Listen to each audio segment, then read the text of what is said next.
अब देखो ध्यान से, जैसे मान लो मैं तुम्हें बोलूं कि मान लो y बराबर साइन एक्स है अपने पास। मान लो फंक्शन अपने पास क्या है, साइन एक्स है।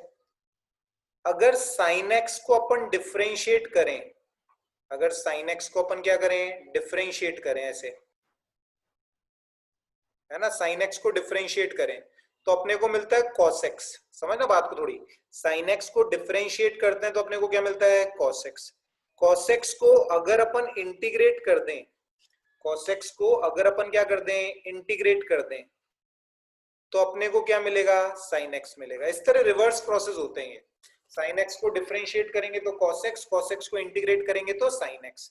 वैसे देखो tan x को डिफरेंशिएट करोगे तुम, tan x को डिफरेंशिएट करोगे तो क्या आता है, secant स्क्वायर x। फॉर्मूले ध्यान होने चाहिए अपने को, tan x को डिफरेंशिएट करते हैं तो secant स्क्वायर x।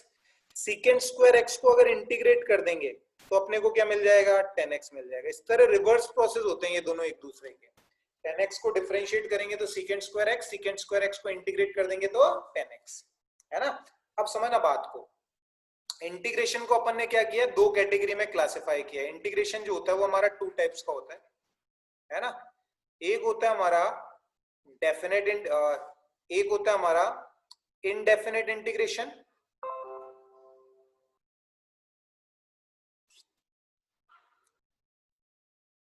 एक होता है हमारा इनडेफिनेट इंटीग्रेशन,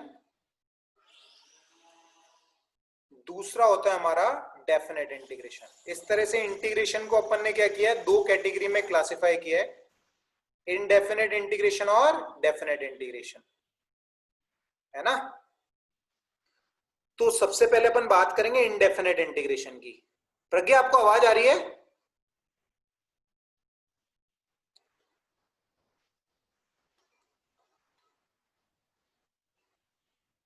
प्रज्ञा आवाज आ रही है ना आपको? एक बार माइक ऑन करके बोल दो यस नो।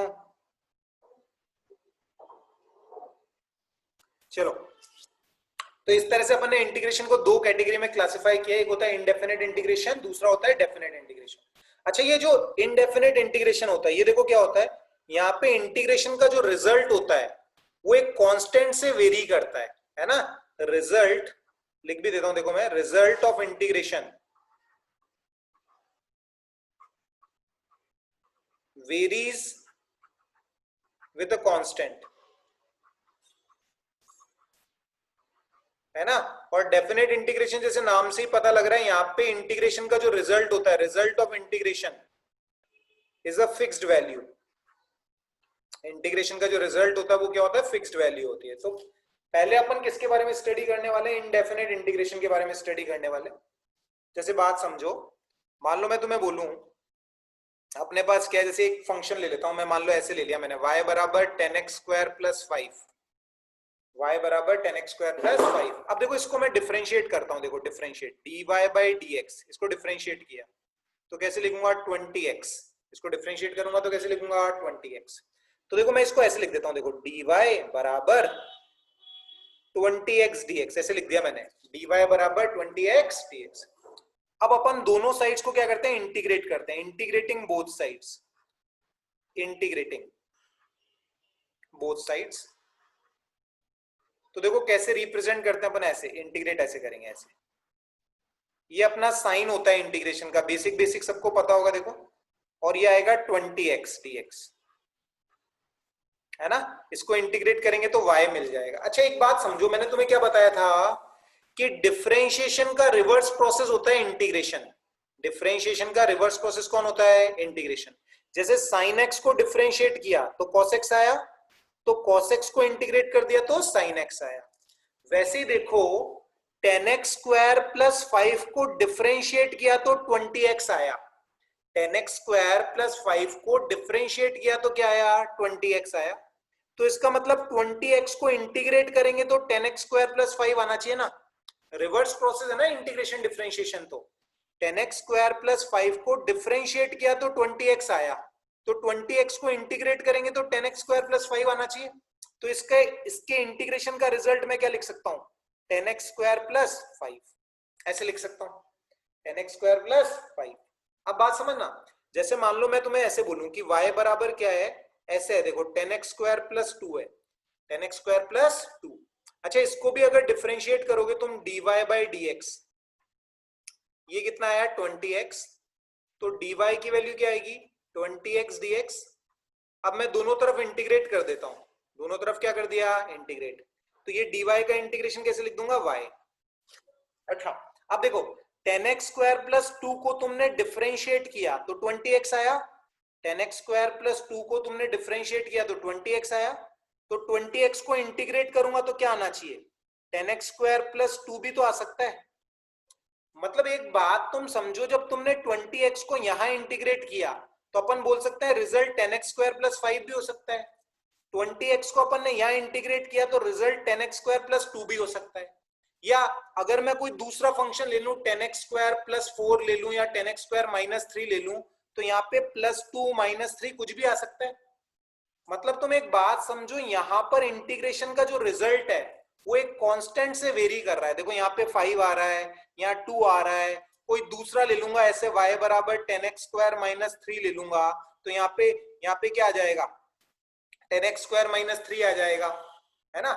तो इस तरह का जो इंटीग्रेशन होता है वो कौन सा इंटीग्रेशन कहलाता है इनडेफिनेट इंटीग्रेशन कहलाता है, जिसमें इंटीग्रेशन का रिजल्ट जो है वो एक कांस्टेंट से क्या करता है वेरी करता है ना। तो ये जो इंटीग्रेशन है ये कौन सा इंटीग्रेशन अपन ने किया है इनडेफिनेट इंटीग्रेशन किया है। अच्छा पहले बताओ ये थोड़ी थोड़ी बात समझ में आएगी, इनडेफिनेट इंटीग्रेशन क्या होता है जिसमें इंटीग्रेशन का रिजल्ट एक कांस्टेंट से वेरी करता है।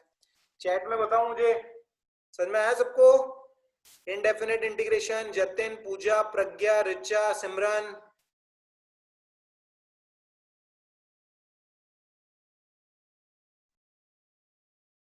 सिमरन तुम्हें आया समझ में? रिचा,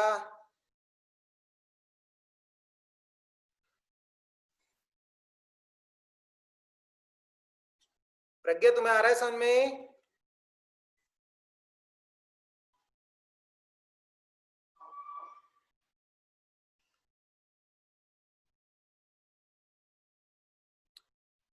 चलो अब देखो ये तो मैंने तुम्हें ऐसे बेसिक समझाया था। अब मेन बात ये है कि इंटीग्रेशन में भी अपने पास क्या है कुछ फॉर्मूले हैं जो अपने को क्या रखने हैं ध्यान रखने हैं, है ना।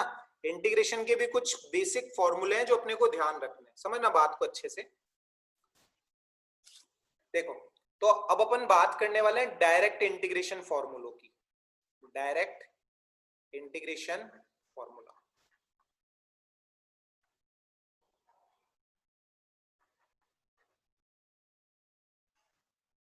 है ना। ये कुछ फॉर्मूले हैं, ये अपने को डायरेक्टली ध्यान रखने हैं, बार बार इतना लंबा प्रोसीजर नहीं करेंगे अपन, सीधे कुछ फॉर्मूले ध्यान रखने। जैसे पहला सबसे इंपॉर्टेंट फॉर्मूला, मान लो मेरे को इसका इंटीग्रेशन करना है x की पावर n dx। ये dx क्या होता है वेरिएबल जिसके रेस्पेक्ट में अपन इंटीग्रेट कर रहे हैं, ये dx वो वेरिएबल है जिसके रेस्पेक्ट में अपन इंटीग्रेट कर रहे हैं, ये साइन ऑफ इंटीग्रेशन और ये फंक्शन जिसका अपन इंटीग्रेशन कर रहे हैं। इसका फॉर्मूला तुम्हें ध्यान रखना है, इसका फॉर्मूला देखो क्या होता है, इसका फॉर्मूला होता है x की power n plus 1 upon n plus 1, और इनडेफिनेट इंटीग्रेशन कर रहे हैं तो यहाँ पे एक कांस्टेंट c लगा देते हैं अपन, क्योंकि अपने को पता है इनडेफिनेट इंटीग्रेशन में इंटीग्रेशन के रिजल्ट में क्या आता है कांस्टेंट c आता है। तो x की पावर n का फॉर्मूला आप सभी को ध्यान रखना है, x की power n plus 1 upon n plus 1। अच्छा एक चीज याद रखना, ये वाला फॉर्मूला अपन तब नहीं लगा सकते जब n की वैल्यू क्या है -1 है। अगर n की वैल्यू -1 है तो अपन ये फॉर्मूला नहीं लगा सकते, क्योंकि एक बात तुम समझो, अगर n की वैल्यू -1 होगी, n की वैल्यू -1 होगी तो ये क्या हो जाएगा 1 अपॉन एक्स dx हो जाएगा। अगर n की वैल्यू -1 होगी तो x की पावर -1 तो ये 1 अपॉन एक्स dx हो जाएगा। तो इस 1 अपॉन एक्स dx का जो इंटीग्रेशन होता है वो ln x होता है। वो क्या होता है ln x। तुम याद करने की कोशिश करो, जब अपन ln x को डिफरेंशिएट करते थे, जब अपन ln x को डिफरेंशिएट करते थे तो क्या आता था, देखो ln x को डिफरेंशिएट करते थे तो 1/x आता था। तो इसका मतलब 1/x को जब इंटीग्रेट करेंगे ऐसे तो क्या आना चाहिए अपने पास ln x आना चाहिए ना, दोनों रिवर्स प्रोसेस है ना इंटीग्रेशन और डिफरेंशिएशन, इसलिए 1/x dx का इंटीग्रेशन क्या होता है ln x होता है। ऐसे आपको ध्यान रखना है। और देखो कुछ जैसे कुछ एग्जांपल अपन करते हैं, जैसे मान लो मैं आपको बोलूं आपको इसका इंटीग्रेशन करना है, देखो छोटा सा एग्जांपल करते हैं। मान लो मैं आपसे बोलूं इसका इंटीग्रेशन करना है आपको एक्स स्क्वायर dx, कैसे करोगे? देखो x की पावर n, n की वैल्यू 2 है ना, n की वैल्यू 2 है, तो कैसे करेंगे इंटीग्रेशन? देखो x की power 2 plus 1 upon 2 plus 1 plus क्या आ जाएगा c, तो रिजल्ट क्या हो जाएगा x cube by 3 plus c, x cube by 3 plus c, ऐसे एक्स स्क्वायर का इंटीग्रेशन कर दिया है ना। मान लो मेरे को इसका इंटीग्रेशन करना है, देखो 1 upon root x d x, 1 upon root x d x, कैसे करूंगा? देखो इसको मैं ऐसे लिख लूंगा पहले, देखो x की पावर माइनस 1/2 dx, x की पावर माइनस 1/2 dx। अब देखो अगर तुम देखोगे तो x की पावर n, n की वैल्यू माइनस 1/2 है, n की वैल्यू कितनी है? माइनस 1/2, तो देखो कैसे लिखूंगा मैं, x की power minus 1/2 plus 1 upon minus 1/2 plus 1 plus c, तो अगर तुम देखोगे तो ये आ जाएगा तुम्हारे पास ऊपर x की पावर 1/2, ये भी नीचे भी 1/2, तो ये बन जाएगा देखो 2 रूट एक्स प्लस सी, तो 1 अपॉन रूट एक्स dx का इंटीग्रेशन 2 रूट एक्स प्लस सी, है ना। रिवर्स प्रोसेस है इंटीग्रेशन और डिफरेंशिएशन। अगर आप इसको डिफरेंशिएट करोगे ना, इस चीज को आप डिफरेंशिएट करोगे तो यही मिल जाएगा आपको, देखो 1 अपॉन रूट एक्स dx, अगर इसको आप डिफरेंशिएट करोगे तो यही मिल जाएगा आपको, करके देख लो। देखो 2 रूट एक्स का मैंने तुम्हें फॉर्मूला बताया था डिफरेंशिएशन का, 1 अपॉन 2 रूट एक्स, तो 2 से 2 कैंसिल हो जाएगा, 1 बाय रूट एक्स और कांस्टेंट c का 0, इसको इंटीग्रेट करा तो ये, इसको डिफरेंशिएट करोगे तो यही आ जाएगा। तो ये कुछ बेसिक फॉर्मूले जो तुम्हें ध्यान रखने हैं। और देखो और एक एग्जांपल करवाता हूं मैं तुम्हें, मान लो मैं तुम्हें बोलूं इसका इंटीग्रेशन करना है तुम्हें 1 अपॉन एक्स स्क्वायर dx, देखो इसको ऊपर लेके आओगे तो x की पावर माइनस 2 हो जाएगा, तो कैसे करूंगा इसका इंटीग्रेशन? देखो x की power minus 2 plus 1 minus 2 plus 1, ऊपर लेके आऊंगा ना, x की पावर माइनस 2 हो जाएगा, x की power minus 2 plus 1 minus 2 plus 1, तो ये हो जाएगा तुम्हारे पास माइनस 1 बाय एक्स प्लस सी। जब तुमने इंटीग्रेशन का फॉर्मूला लगा दिया, उसके बाद ये इंटीग्रेशन का साइन रिमूव कर देना है ना। साइन तो सिर्फ ये बताता है कि इसका इंटीग्रेशन कर रहे हैं अपन, और एक बार इंटीग्रेशन कर दिया तो साइन रिमूव कर देना है, तो आंसर आ जाएगा minus 1 bye x plus c. तो बिल्कुल बेसिक से रिजल्ट्स हैं, थोड़े ध्यान रखने अपने को। और देखो और कुछ फॉर्मूले देखते हैं, जैसे मान लो मैं तुम्हें बोलूं इंटीग्रेशन करना है तुम्हें साइन एक्स का, साइन एक्स का इंटीग्रेशन आपको याद रखना है माइनस कॉस एक्स होता है, साइन एक्स का डिफरेंशिएशन कॉस एक्स होता है, इसका इंटीग्रेशन माइनस कॉस एक्स होता है। इसको डिफरेंशिएट करके देख लो, साइन एक्स आ जाएगा, देखो माइनस कॉस एक्स का माइनस साइन एक्स, तो इसको डिफरेंशिएट करोगे तो साइन एक्स ही आ जाएगा। वैसे देखो कॉस एक्स का जो डिफरेंशिएशन होता है वो आपको ध्यान रखना है साइन एक्स, कॉस एक्स का डिफरेंशिएशन होता है साइन एक्स। वैसे देखो सीकेंड स्क्वायर एक्स डीएक्स, इसका जो इंटीग्रेशन होता है वो होता है 10x, इसका इंटीग्रेशन होता है 10x, ठीक है। वैसे ही एक होता है कोसेक स्क्वायर एक्स, सब डिफरेंशिएशन के उल्टे फॉर्मूले हैं ये। देखो कोसेक स्क्वायर एक्स का इंटीग्रेशन होता है अपना माइनस कॉट एक्स, याद करो इसको डिफरेंशिएट करोगे तो यही आ जाएगा, देखो माइनस वैसा ही रह जाएगा, कॉट एक्स का माइनस कोसेक स्क्वायर एक्स, तो कोसेक स्क्वायर एक्स आ जाएगा। आपको फॉर्मूले रटे हुए होने चाहिए इंटीग्रेशन और डिफरेंशिएशन के, फॉर्मूले अगर आपको ध्यान नहीं है इंटीग्रेशन और डिफरेंशिएशन के तो फिर आपसे नहीं होगा इंटीग्रेशन और डिफरेंशिएशन। तो फॉर्मूले हमारे लिए सबसे ज्यादा इंपॉर्टेंट है इसके, है ना। देखो और देखते हैं, जैसे मैं आपसे बोलूं इसका इंटीग्रेशन करना है आपको cosec x cot x dx, तो इसका जो इंटीग्रेशन होता है वो होता है आपका minus cosec x, sorry minus cosec x plus c. ये बेसिक फॉर्मूला है जो आपको ध्यान रखने। e की पावर x का इंटीग्रेशन, e की पावर x, e की पावर x का डिफरेंशिएशन भी e की पावर x ही होता है, इसका इंटीग्रेशन करना देखो e की पावर x dx, e की पावर x का जो इंटीग्रेशन होता है वो होता है e की power x upon ln a plus c. ये बेसिक इंटीग्रेशन के फॉर्मूले हैं जो आप सभी को ध्यान रखने हैं, इनके बिना अपना काम चलने वाला नहीं है, सुपर इंपॉर्टेंट फॉर्मूले अपने लिए, है ना। तो रटे हुए होने चाहिए अपने को ये फॉर्मूले, है ना। चलो देखो, अब कुछ एग्जांपल्स की बात करते हैं अपन, और क्लैरिटी आ जाएगी आपको। जैसे मान लो कुछ सवाल करते हैं हम। मान लो मैं आपको बोलूं इसका इंटीग्रेशन करना है आपको। Integration x cube plus 2x² plus 4 dx, इसका इंटीग्रेशन करना है। देखो कैसे करेंगे। एक्स क्यूब है, एक्स की पावर एन वाला फॉर्मूला लगेगा, तो एक्स की पावर 3+1/3+1। कांस्टेंट 2x के साथ में ऐसा का ऐसा रह जाएगा। एक्स स्क्वायर है तो क्या आएगा, देखो एक्स की पावर 2+1/2+1। 4 का इंटीग्रेशन क्या हो जाएगा, देखो 4 का इंटीग्रेशन होएगा 4x, क्योंकि आप ध्यान करो 4x को डिफरेंशिएट करते हो तो 4 आएगा ना, तो 4 का इंटीग्रेशन क्या हो जाएगा, 4x हो जाएगा। 4 का इंटीग्रेशन हो जाएगा 4x। तो सॉल्व कर लो इसको, और तो क्या आएगा, देखो x की power 4/4 plus 2x³ plus 4x plus c, ये आंसर आ जाएगा। और देखो और एग्जांपल्स करते हैं। जैसे मान लो मैं आपको बोलूं i equals to integration 2√x plus 3/x² plus 1/x, इसका इंटीग्रेशन करना है आपको।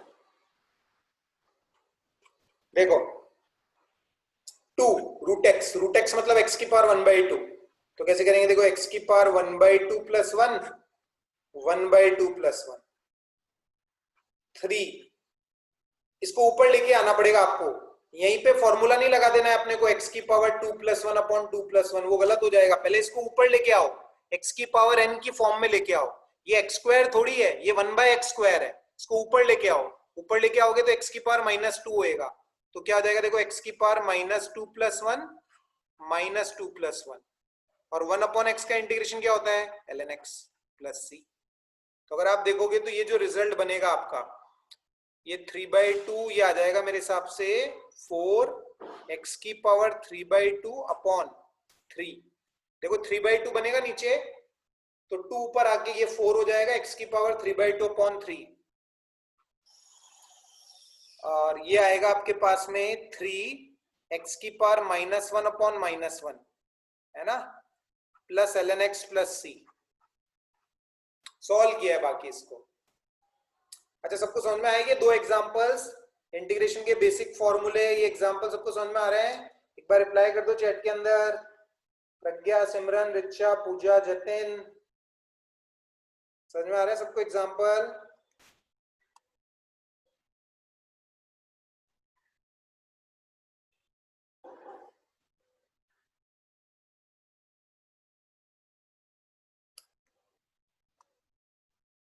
चलो आगे बढ़ते हैं, एक दो एग्जांपल्स और करते हैं, बाकी और ज्यादा कुछ भी नहीं है इसमें। देखो और कुछ एग्जांपल्स मैं आपको करवाता हूं।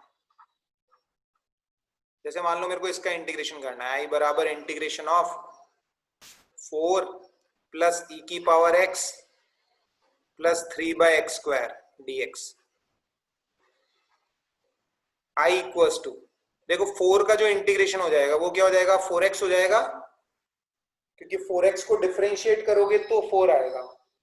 e की पावर x का इंटीग्रेशन e की पावर x 3, 1/x² का कैसे करोगे, देखो वही x को ऊपर लेके आओगे, तो x की पावर -2+1 -2+1 प्लस c। तो सॉल्व करोगे तो i की वैल्यू आ जाएगी 4x प्लस e की पावर x प्लस x की पावर -1/-1 प्लस c। इसको और सॉल्व कर सकते हैं, ये हो जाएगा देखो 4x प्लस e की power x -3/x plus c।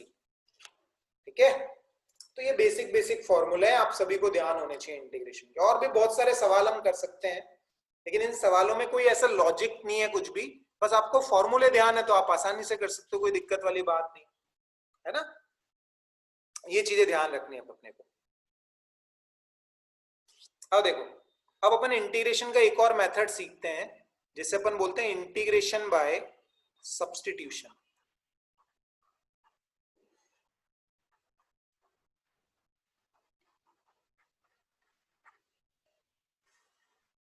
Integration by substitution. अब समझना इसको ध्यान से। देखो कई बार क्या होता है कि अपने को उस फंक्शन का इंटीग्रेशन करना होता है जिसका अपने को फॉर्मूला नहीं पता डायरेक्ट। जैसे मान लो मैं तुम्हें बोलूं इसका इंटीग्रेशन करो 10x का, तुमसे ऐसे बोलूं कि 10x का इंटीग्रेशन करो। अब 10x के इंटीग्रेशन का फॉर्मूला अपने को नहीं पता, डायरेक्ट फॉर्मूला थोड़ी पता है 10x का। 10x का डिफरेंशिएशन अपने को पता है, इंटीग्रेशन का थोड़ी फॉर्मूला। देखो 10x का कोई फॉर्मूला ही नहीं, sin x है, cos x है, secant square x, cosec square x, cosec x, cot x। 10x का फॉर्मूला अपने को नहीं पता। अब इसको अपन कैसे इंटीग्रेट कर सकते हैं वो अपन समझ रहे हैं। समझना बात को अच्छे से, पहले बात को समझना अच्छे से, फिर होने लग जाएंगे तुमसे भी क्वेश्चन। जैसे देखो मैं 10x को देखो क्या लिख देता हूं, ऐसे लिख देता हूं sin x upon cos x। 10x को मैंने क्या लिख दिया, sin x upon cos x लिख दिया। अब मैं क्या करता हूं, ये जो नीचे वाला cos x है इसको मैं एक नए वेरिएबल से रिप्लेस कर देता हूं। जो नीचे वाला अपना cos x है इसको मैं एक नए वेरिएबल से क्या कर देता हूं, रिप्लेस कर देता हूं। cos x को मैंने एक नए वेरिएबल से रिप्लेस कर दिया, है ना। अब मैं इसको डिफरेंशिएट करता हूं। देखो क्या करता हूं, मैं डिफरेंशिएट करता हूं इसको, ठीक है। डिफरेंशिएट करते हैं, कैसे डिफरेंशिएट करते हैं देखो, dt बाई dx, इसको अपन डिफरेंशिएट करते हैं dt by dx। cos x का जो डिफरेंशिएशन होगा अपना वो क्या होगा, minus sine x। cos x का डिफरेंशिएशन क्या होगा, माइनस साइन x। अब समझना बात को अच्छे से, एक बार सॉल्यूशन देखो पूरा, फिर थोड़ा थोड़ा समझ में आ जाएगा तुम्हें। देखो देखो मैंने देखो क्या किया, cos x की जगह क्या कर दिया, t लिख दिया। cos x की जगह मैंने t लिख दिया। मैं ये चाह रहा हूं कि ये पूरा का पूरा जो जिसका अपने को इंटीग्रेशन करना है, इसे इंटीग्रेंड कहते हैं। जिसका इंटीग्रेशन अपने को करना होता है वो इंटीग्रेंड कहलाता है। तो मैं चाहता हूं ये पूरा का पूरा जो इंटीग्रेंट है वो t की फॉर्म में आ जाए। वो किस फॉर्म में आ जाए, t की फॉर्म में आ जाए। पूरा का पूरा इंटीग्रेशन जो है, इंटीग्रेंड जो है वो x की जगह t की फॉर्म में आ जाए। तो देखो मैंने cos x की जगह तो t रख दिया। अब मेरे को किसकी वैल्यू रखनी है, sin x dx की वैल्यू रखनी है। अब मेरे को sin x dx की वैल्यू रखनी है। अब यहां से आप निकालो sin x dx की वैल्यू। देखो मैं ऐसे लिख सकता हूं, देखो dx को इधर भेज दिया, माइनस इधर भेज दिया, तो माइनस dt बराबर sin x dx आ जाएगा। तो sin x dx की वैल्यू मैं क्या पुटअप कर देता हूं, देखो sin x dx की वैल्यू तो निकाली थी मेरे को, तो sin x dx की वैल्यू मैं क्या पुटअप कर देता हूं, माइनस dt पुटअप कर देता हूं। sin x dx की वैल्यू मैंने क्या पुटअप कर दी, माइनस dt।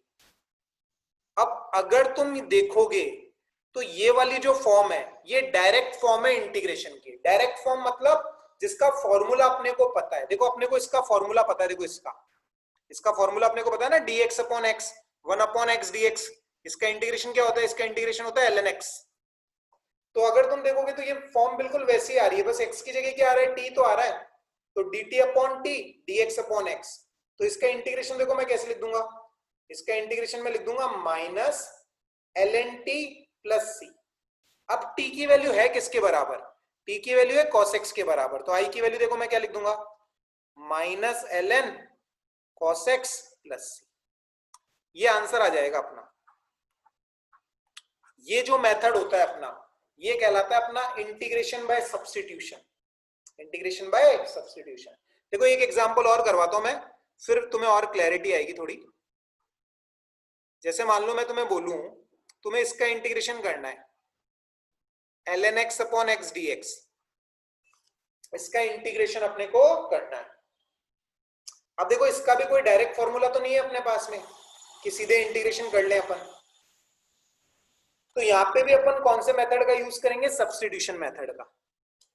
अब देखो अपन क्या करते हैं, ये जो ln x है ln x, इसकी जगह मैं एक नया वेरिएबल मान लेता हूं t। अभी आपको ये भी समझ में आ जाएगा कि मैंने ln x को ही t क्यों माना, इस x को t क्यों नहीं माना, है ना। ये भी आपको समझ में आ जाएगा। अभी एक बार सॉल्यूशन देखो पूरा। ln x को मैंने t मान लिया।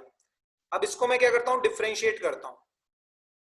इसको डिफरेंशिएट करते हैं तो देखो डिफरेंशिएट कैसे करेंगे, dt by dx, dt by dx। ln x का डिफरेंशिएशन क्या हो जाएगा, 1 बाई x। ln x का डिफरेंशिएशन क्या हो जाएगा 1/x। अब देखो ध्यान से देखो, मैंने ln x की वैल्यू तो कितनी रख दी, t रख दी। अब मेरे को किसकी और वैल्यू रखनी है, 1/x dx की वैल्यू रखनी है मेरे को किसकी वैल्यू रखनी है 1/x dx। तो अगर यहां से अपन 1/x dx की वैल्यू निकालते हैं तो देखो अगर तुम ध्यान से देखोगे तो dt बराबर क्या आएगा 1/x dx। 1/x dx की जो वैल्यू आएगी वो किसके बराबर आएगी, dt के बराबर आएगी। तो 1/x dx की जगह 1/x dx की जगह अपन क्या लिख सकते हैं, dt लिख सकते हैं। देखो 1/x dx की जगह मैंने क्या लिख दिया, dt। अब अगर तुम देखोगे तो डायरेक्ट फॉर्म हो गई, देखो ये वाली फॉर्म हो गई। देखो अगर तुम ध्यान से देखोगे तो ये इस तरह की। अब इसका इंटीग्रेशन करना तो आता है अपने को, तो कैसे कर देंगे, देखो इसका इंटीग्रेशन x की पावर 1 है तो x की पावर n वाला फॉर्मूला लगा देंगे तो t की power 1 + 1 t square by 2 plus c। अब t की वैल्यू है किसके बराबर, ln x के बराबर, तो t की जगह क्या लिख देंगे ln x का स्क्वायर बाई 2 प्लस c। ये आंसर हो गया हमारा, है ना। अच्छा, अब आप एक बात ये समझो कि मैंने इस सवाल में cos x को t क्यों माना, इस सवाल में मैंने ln x को t क्यों माना, वो बात अपन समझते हैं। देखो आप एक बात ध्यान रखो कि हमें क्या करना है, हमें उस वेरिएबल को t मानना है, समझना बात को। अब मैं आपको ये सिखा रहा हूं कि t आपको कैसे कंसिडर करना है, t आपको कैसे कंसिडर करना है। जैसे यहाँ पे आपने cos x को t माना, यहाँ पे आपने ln x को t माना, तो ये t कैसे कंसिडर कर रहा हूं मैं, वो मैं आपको बताने जा रहा हूं। तो आप एक चीज ध्यान रखो, आपको उस वेरिएबल को t से सब्स्टिट्यूट करना है, आपको उस वेरिएबल को t से सब्स्टिट्यूट करना है जिसको डिफरेंशिएट करके रिमेनिंग पार्ट ऑब्टेन हो रहा हो, जिसको डिफरेंशिएट करके रिमेनिंग पार्ट ऑब्टेन हो रहा हो। यहां पे मैंने cos x को t इसलिए माना क्योंकि cos x को डिफरेंशिएट करने पे जो रिमेनिंग पार्ट है sin x वो अपने को मिल रहा है। cos x को t इसलिए मैंने माना क्योंकि इसको डिफरेंशिएट करके रिमेनिंग पार्ट sin x मुझे मिल रहा है। यहाँ पे ln x को t इसलिए मैंने माना क्योंकि ln x को डिफरेंशिएट करके जो रिमेनिंग पार्ट है 1/x, रिमेनिंग पार्ट जो है 1/x वो अपने को मिल रहा है ना। तो अपन क्या बोलते हैं, that part of integrand is substituted, that part of integrand is substituted which can be differentiated, which can be differentiated to obtain the remaining part, जिसको डिफरेंशिएट करके रिमेनिंग पार्ट अपना क्या हो रहा है, ऑब्टेन हो रहा है ना। जैसे यहाँ पे मैंने cos x को t माना, यहाँ पे मैंने ln x को t माना। अब देखो किसी के दिमाग में ये भी सवाल आ रहा होगा कि sin x को भी तो t मान सकते थे, क्योंकि sin x को डिफरेंशिएट करके भी तो रिमेनिंग पार्ट ऑब्टेन हो सकता है। अपन sin x को t नहीं मान सकते, यहाँ पे क्यों नहीं मान सकते, क्योंकि sin x का डिफरेंशिएशन होता है cos x, अपने पास cos x थोड़ी है, अपने पास तो 1/cos x है।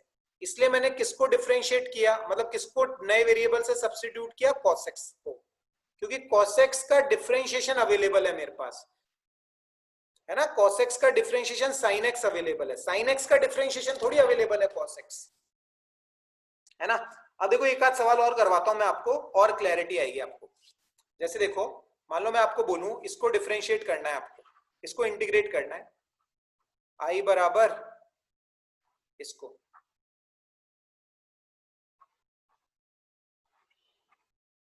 आपको क्या करना है, इंटीग्रेट करना है। तो इसमें मैं देखो क्या करता हूं, x³ को t कंसिडर कर लेता हूं, इसमें मैं किसे t कंसिडर कर लेता हूं, x³ को। देखो डिफरेंशिएट करो x³ को, dt बाई dx 3x²। अब देखो x³ को तो मैंने t कंसिडर कर लिया, तो ये तो क्या हो गया, sin t हो गया, ये क्या हो गया, sin t। अब मेरे को अब कौन सा पार्ट बच रहा है, देखो ये पार्ट बच रहा है x² और dx, तो मेरे को x² dx की वैल्यू निकालनी है, तो यहां से निकालो x² dx की वैल्यू। देखो यहां से क्या आएगा, dt बाई 3 जो आएगा वो x² dx आएगा, x square dx dt by 3, तो एक्स स्क्वायर dx की वैल्यू क्या लिख देंगे, dt by 3, 3 कांस्टेंट है, इसको बाहर ले लेते हैं अपन, तो आई क्या आ जाएगा देखो 1/3 integration of sine T dt।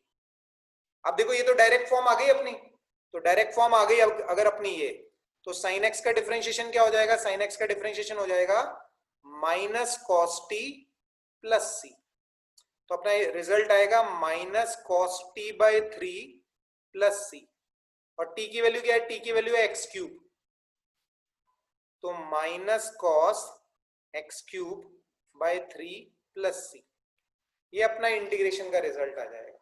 देखो एक आध और करा दो और क्लैरिटी आएगी तुम्हें। मान लो मैं तुम्हें ऐसे बोलूं, आई बराबर इंटीग्रेशन ऑफ, मान लो इसका करना है मेरे को, एक्स स्क्वायर और मान लो मैं ले लेता हूं कॉस एक्स क्यूब, ये ले लिया, देखो बिल्कुल पहले जैसा ही है, तुम देखोगे तो क्या करोगे, वही देखो एक्स क्यूब को अपन टी मान लेंगे, एक्स क्यूब को मैंने टी मान लिया, तो ये क्या हो गया कॉस टी। अब किसकी वैल्यू रखनी है मेरे को, एक्स स्क्वायर डीएक्स की, डिफरेंशिएट करो, d t by d x बराबर आया 3x स्क्वायर, तो डी टी बाई 3 बराबर आ जाएगा x square dx, x square dx की वैल्यू रख दो, एक्स स्क्वायर डीएक्स की वैल्यू क्या आ जाएगी, d t by 3, d t by 3, तो आई बराबर आ गया 1/3 integration of cos t d t, integration. अब देखो इसका रिजल्ट अपने को पता है, cos x का इंटीग्रेशन क्या होता है, sin x होता है, तो sin t प्लस सी, और t की वैल्यू है किसके बराबर, x क्यूब के बराबर है, तो t की वैल्यू x क्यूब के बराबर है, तो t की जगह क्या रख दो, x क्यूब रख दो प्लस सी, ये आंसर हो गया, है ना। देखो और सवाल करवाता हूं मैं आपको,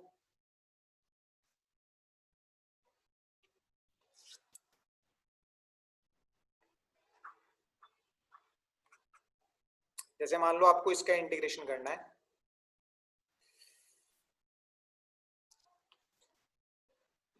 मान लेते हैं चलो एक्स स्क्वायर ई की पावर एक्स क्यूब डीएक्स,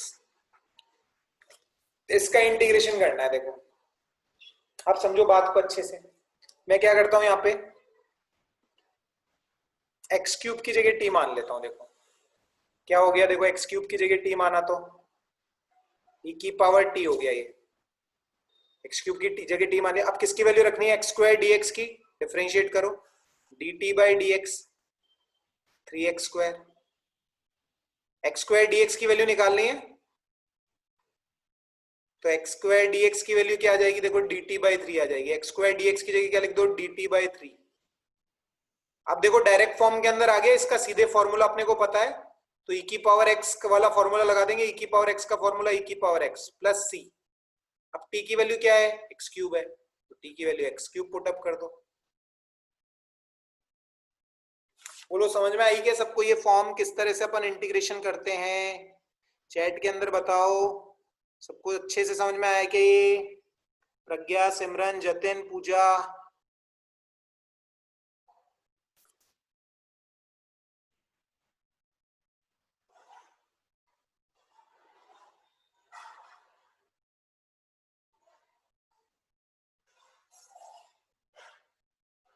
चलो तो ये चीजें हैं, ये बेसिक बेसिक सी चीजें हैं, अपने को ध्यान रखनी है। अब देखो और कुछ फॉर्म्स में आपको करवाता हूं, जैसे मान लो मैं आपको बोलूं कुछ स्टैंडर्ड फॉर्म्स हैं वो अपन डिस्कस करने वाले हैं। देखो जैसे मैं आपको बोलूं कि आपको इसका इंटीग्रेशन करना है,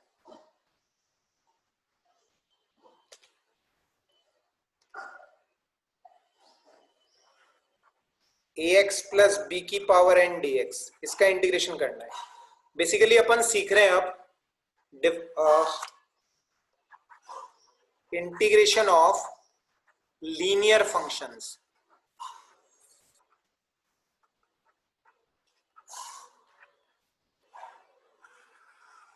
इंटीग्रेशन ऑफ लीनियर फंक्शंस, इसका इंटीग्रेशन करना है मेरे को, समझना बात को अच्छे से, इसको कैसे इंटीग्रेशन करते हैं अपन। देखो पहले मैं आपको सिखा देता हूं इसका रिजल्ट क्या होगा, फिर आपको एक लंबे तरीके से भी बता दूंगा। अपने को बेसिकली रिजल्ट से ही मतलब है। देखो ax प्लस बी की पावर n दिख रहा है ना, ax प्लस b की पावर n। तो देखो तुम्हें ये x की पावर n वाला फॉर्मूला जैसा दिखेगा। तुम्हें कैसे दिखेगा ये कि x की पावर n वाला फॉर्मूला है। तो तुम x की पावर n वाला फॉर्मूला लगाओ। कैसे लगाओगे? देखो x की पावर n वाला फॉर्मूला, ax प्लस b की power n plus one upon n plus one plus c.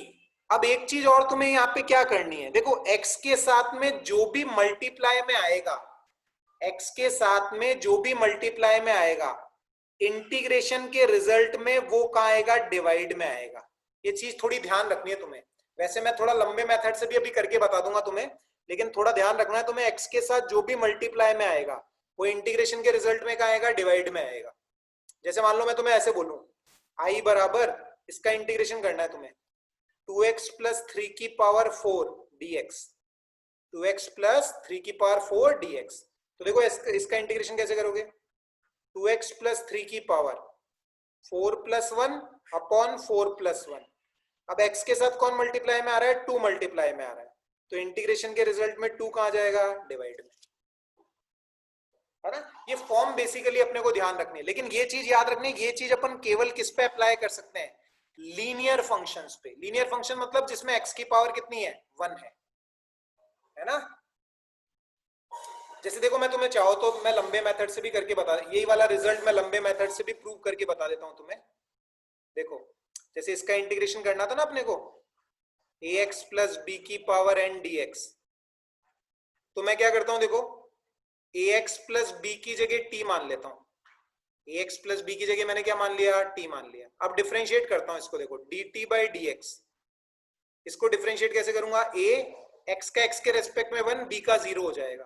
तो अगर तुम देखोगे तो ये क्या हो जाएगा? देखो ax प्लस बी की जगह मैंने क्या माना? t माना, तो t की पावर n।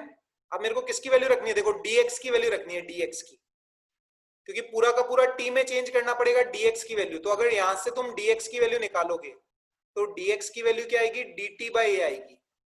dx की वैल्यू आएगी dt बाई a। तो dx की वैल्यू पुटअप कर दो dt बाई a। अब अगर तुम देखोगे तो t की पावर n का इंटीग्रेशन कैसे करूंगा? देखो t की power n plus one upon n plus one plus c. तो अगर तुम देखोगे तो ये आ जाएगा 1 upon a n plus one, और t की वैल्यू क्या है? ax प्लस b है।